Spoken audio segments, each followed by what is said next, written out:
آپ کو شاید اندازہ نہیں ہے جس رات میں یہ تو سعید ملت کا فیضان ہے کہ انہوں نے خدمت اس انداز میں کی کہ علاقے کے پورے جوانوں نے زمانے کو بتا دیا 1000 بار دسمبر کی آخری رات آ جائے مگر میرا پور شریف کے جوان عیاشی کی دہلیز پہ قدم نہیں رکھیں گے، صاحب سجادہ کی دعوت پر خانقاہ کے عرس میں آ کے بیٹھیں گے اور زمانے کو یہ بتا دیں گے کہ محمد سے وفا تو نے تو ہم تیرے ہے، یہ جہاں چیز ہے کیا لوح و قلم تیرے۔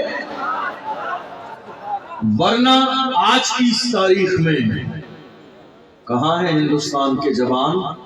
مجھ سے بہتر آپ کو اندازہ ہے۔ نیو ایئر کے نام پر جشن کا ماحول ہے ملک کے کونے کونے میں، نیو ایئر کے نام پر جشن کا ماحول ہے الگ الگ شہروں میں، نیو ایئر کے نام پر شراب کی بوتلیں ہیں ہمارے جوانوں کے ہاتھوں میں، نیو ایئر کے نام پر شراب کے گلاس ہمارے جوانوں کے ہاتھوں میں ہے، نیو ایئر کے نام پر زنا کی دہلیز پر قدم رکھ چکے ہیں جوان، نیو ایئر کے نام پر شباب و شباب کی دہلیز پر قدم رکھ دیا ہمارے جوانوں نے، نیو ایئر کے نام پر گناہ کی دہلیز پر قدم رکھ دیا ہمارے جوانوں نے، نیو ایئر کے نام پر نہ جانے کتنی بے گناہ بیٹیوں کی عزت تار کر دی جاتی ہے آج ہی کی رات میں، نہ جانے کتنے شہروں میں مسجد اور مدرسے کا لحاظ کیے بغیر روڈوں پر جا کر دیکھ لو جوانوں نے ڈی جے لگا دیے، پوری رات دسمبر کی سردی میں آخری رات میں 31 کے نام پر نیو ایئر کے نام پر جوان ناچ رہے ہیں، عیاشی کر رہے ہیں۔ میں ان جوانوں سے پوچھنا چاہتا ہوں آپ جشن منا رہے ہیں، مجھے بتاؤ دنیا کی ہر قوم جشن مناتی ہے، جشن آپ بھی منا رہے ہیں، لیکن مجھے بتائیے جشن منایا کب جاتا ہے اور اصول کے مطابق جشن منانے کا موقع کب ہوتا ہے؟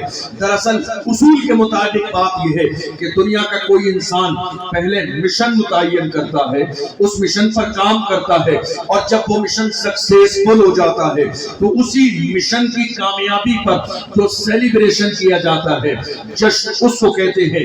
مطلب کیا ہوا؟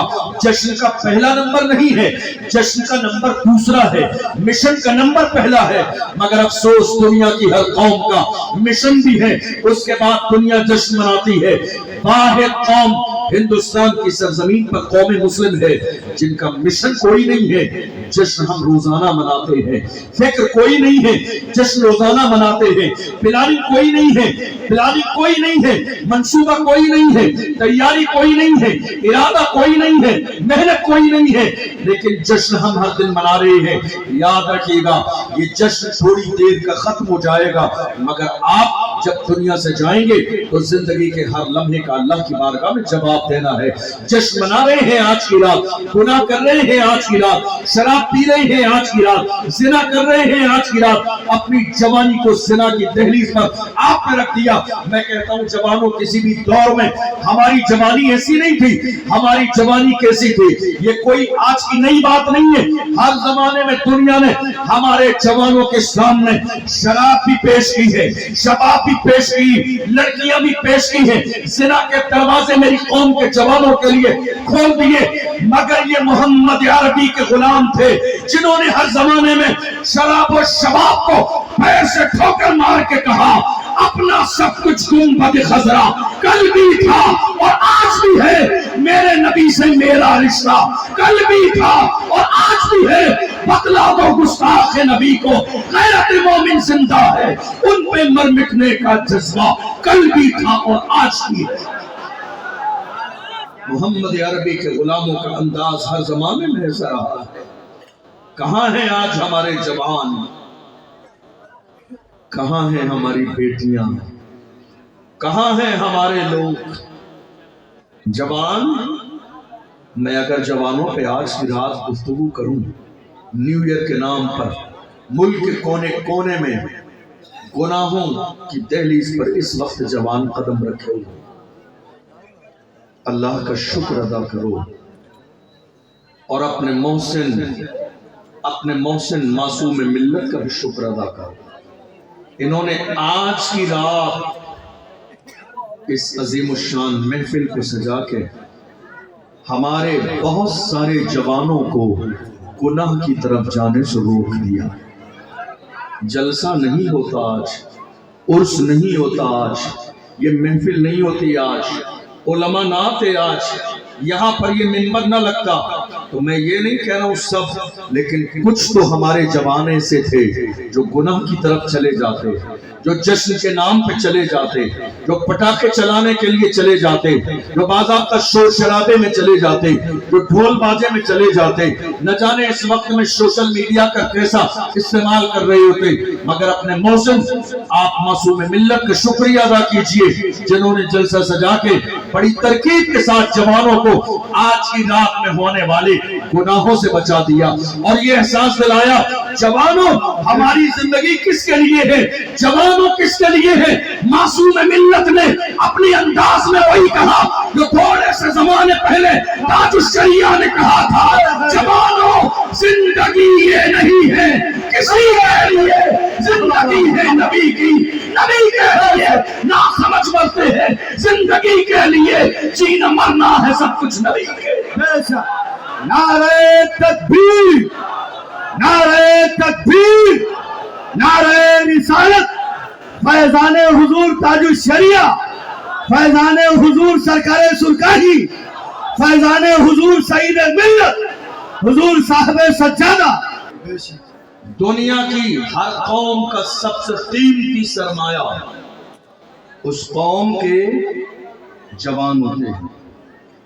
یہ جوان اگر ہدایت کے راستے پر رہیں تو قومیں عزت دار بنتی ہیں، اور اگر ہمارے جوان گناہوں کی دہلیز پر قدم رکھ دیں تو قومیں ذلیل اور رسوا ہو جاتی ہیں۔ اس لیے کہ قوم کی عزت کا دار و مدار جوانوں کے بہتر اور برے اعمال پر ہوتا ہے۔ جوانوں کی تعداد ہمارے پاس کم نہیں ہے، جوان ہمارے پاس کم نہیں ہے، مگر افسوس کہ مصطفیٰ جان رحمت نے جوانوں کو جہاں کھڑا کیا تھا آج بڑی تعداد میں جوان وہاں نہیں کھڑے ہیں۔ وہ طریقہ جوانوں نے چھوڑ دیا، وہ راستہ جوانوں نے چھوڑ دیا، وہ انداز میرے جوانوں نے چھوڑ دیا، وہ مشن جوانوں نے چھوڑ دیا اور کوئی دوسرا مشن اپنا لیا۔ کیا ہے ہمارے جوانوں کے ہاتھ میں؟ دیکھ لو کیا ہے ہمارے جوانوں کے ہاتھ میں؟ بیڑی اور سگریٹ۔ کیا ہے جوانوں کے ہاتھ میں؟ ایم ڈی یوز کر رہے ہیں جوان، نشہ کر رہے ہیں جوان، ڈیزل اور پیٹرول کا نشہ کر رہے ہیں جوان، ہیروئن یوز کر رہے ہیں جوان۔ کیا ہماری جوانی کسی نشے کے لیے تھی؟ کیا ہماری جوانی گناہ کے لیے تھی؟ دنیا کی ہر قوم کا قیمتی سرمایہ اس قوم کے جوان ہوتے ہیں۔ جوان اگر معزز رہتے ہیں تو قومیں معزز رہتی ہیں۔ تاریخ پڑھو اپنے جوانوں کی، کیسے تھے ہمارے جوان؟ وہ جوان جنہوں نے میدانوں میں سجدے کیے، وہ جوان جنہوں نے جنگوں میں سجدے کیے، وہ جوان جنہوں نے تلوار کے سائے میں سجدے کیے، وہ جوان جنہوں نے دشمنوں کے نرغے میں سجدے کیے، وہ جوان جنہوں نے پیٹ سے پتھر باندھے مگر سجدے کیے، وہ جوان جنہوں نے کبھی دشمنوں کی پرواہ نہ کی مگر سجدے کیے۔ پوچھو ڈاکٹر اقبال سے، جس اقبال نے دنیا کو قریب سے دیکھا اور دیکھنے کے بعد ایک نظریہ پیش کیا، پوچھو ڈاکٹر اقبال سے ہمارے جوان کیسے تھے، تو ڈاکٹر اقبال نے دنیا کو دیکھنے کے بعد نقشہ پیش کیا اور کہا ہمارے جوان ایسے تھے، وہ کہتے ہیں جوان ایسے تھے چل نہ سکتے تھے اگر جنگ میں اڑ جاتے تھے، اور شیروں کے بھی میدان سے اکھڑ جاتے تھے، تجھ سے سرکش ہوا کوئی تو بگڑ جاتے تھے، تیر کیا چیز ہے ہم توپ سے لڑ جاتے تھے، شان آنکھوں میں نچستی تھی جہاداروں کی، کلمہ پڑھتے تھے ہم چھاؤں میں تلواروں کی، ہم جو جیتے تھے تو جنگوں کی مصیبت کے لیے یا رسول اللہ، اور مرتے تھے تیرے نام کی عظمت کے لیے۔ دشت تو دشت ہے، دریا بھی نہ چھوڑے ہم نے، بحر ظلمات میں دوڑا دیے گھوڑے۔ آپ نے دھوکہ اپنے آپ کو دیا ہے، زندگی آپ کی تباہ و برباد ہو رہی ہے۔ آپ میں سے بہت سارے لوگ ہیروئن یوز کر رہے ہیں، کتنے لوگ ہم نے دیکھے ایم ڈی یوز کر رہی ہیں، کتنے جوان ہم نے دیکھے ڈیزل اور پیٹرول سونگھنے کے بعد زمین پر نشے میں پڑے ہوئے ہیں۔ جوانوں، تمہارا لیول کبھی اتنا ڈاؤن نہیں تھا، تمہاری حیثیت اتنی ڈاؤن نہیں تھی، تم نشہ کرنا چاہتے ہو، ہم نے کبھی منع نہیں کیا ہے نشہ کرنے سے۔ نشہ کرنے کا دل ہے، دل کھول کے نشہ کیا کرو، ہم نے کب روکا ہے آپ کو؟ بس گزارش اتنی سی ہے کہ نشہ لوکل والا مت کیا کرو، جس کو کرنے کے بعد لوگ نالی اور نالے میں گر جاتے ہیں۔ نشہ کرنا ہے، دل کھول کر نشہ کرو، مگر اوریجنل نشہ کیا کرو، جو نشہ بلال حبشی نے کیا، جو سلمان فارسی نے کیا، جو صہیب رومی نے کیا، جو حضرت عمار بن یاسر نے کیا۔ کون بلال؟ جنہیں مارا بھی گیا، گھسیٹا بھی گیا، مگر بلال ہے عشق میں ڈوب کر اپنے انداز میں کہتے ہیں تو ہو کہ تر شروع مجھے گالی ہزار دے، یہ وہ نشہ نہیں جسے ترشی اتار۔ بات آپ کے ذہن میں بیٹھ جائے، تھوڑے سے زمانے پہلے دیکھو، کون جانتا تھا ویل چیئر پہ بیٹھنے والا کون ہے؟ تھوڑے سے زمانے پہلے کون جانتا تھا قمر غنی عثمانی کون ہے؟